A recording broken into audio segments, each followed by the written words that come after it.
തമിഴ്നാട്ടിലും ബംഗാളിലും നിയമസഭാ തെരഞ്ഞെടുപ്പിനുള്ള പരസ്യ പ്രചാരണ സമയം ഇന്ന് അവസാനിക്കുന്നു.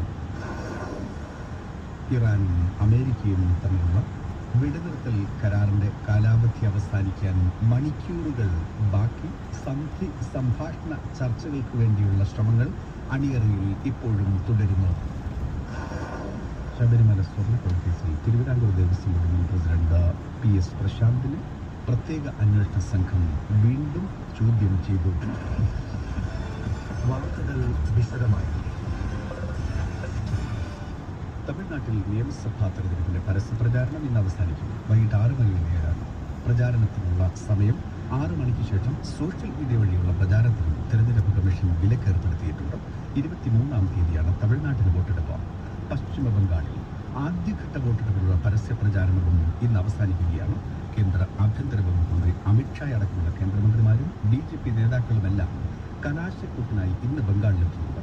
ആകെയുള്ള 294 മണ്ഡലങ്ങളിൽ 152 സീറ്റുകളിലേക്കാണ് 23-ന് ആദ്യഘട്ട പോളിംഗ് ബംഗാളിൽ നടക്കുക. ഇറാനും അമേരിക്കയും തമ്മിലുള്ള വെടിനിർത്തൽ ധാരണ അവസാനിക്കാൻ ഇനി മണിക്കൂറുകൾ മാത്രമാണ് ബാക്കി.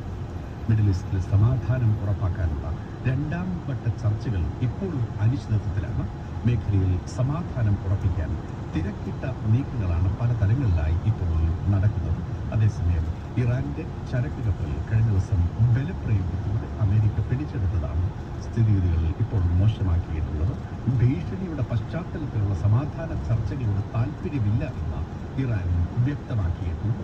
ഇറാന് ചർച്ചകളിൽ പങ്കെടുപ്പിക്കാനായി അനുനയിപ്പിക്കാൻ ലക്ഷ്യമിട്ട പാകിസ്ഥാന്റെ ഭരണ നേതൃത്വവും സൈനിക നേതൃത്വവും ഇപ്പോൾ ഇറാനുമായും അമേരിക്കയുമായും മധ്യസ്ഥ ശ്രമങ്ങളും തുടരുന്നുണ്ട്. US വൈസ് പ്രസിഡന്റ് JD വാൻസിന്റെ നേതൃത്വത്തിലുള്ള പ്രത്യേക ഉന്നതതല പ്രതിനിധി സംഘമാണ് ചർച്ചകളിൽ പങ്കെടുക്കാനായി അമേരിക്കയിൽ നിന്നും ഉടൻ ഇസ്ലാമാബാദിലേക്ക് എത്തുക എന്നാണ് അമേരിക്കൻ വൃത്തങ്ങളും അറിയിച്ചിട്ടുള്ളത്.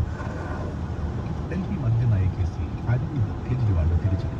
ഈ കേസുകൾക്ക് മുകളിൽ നിന്ന് പിന്മാറണം എന്ന അരവിന്ദ് കെജ്രിവാളിന്റെ അപേക്ഷ ഡൽഹി ഹൈക്കോടതി ജഡ്ജ് ജസ്റ്റിസ് സ്വർണ്ണ കാന്ത ശർമ്മ തള്ളിക്കളഞ്ഞു.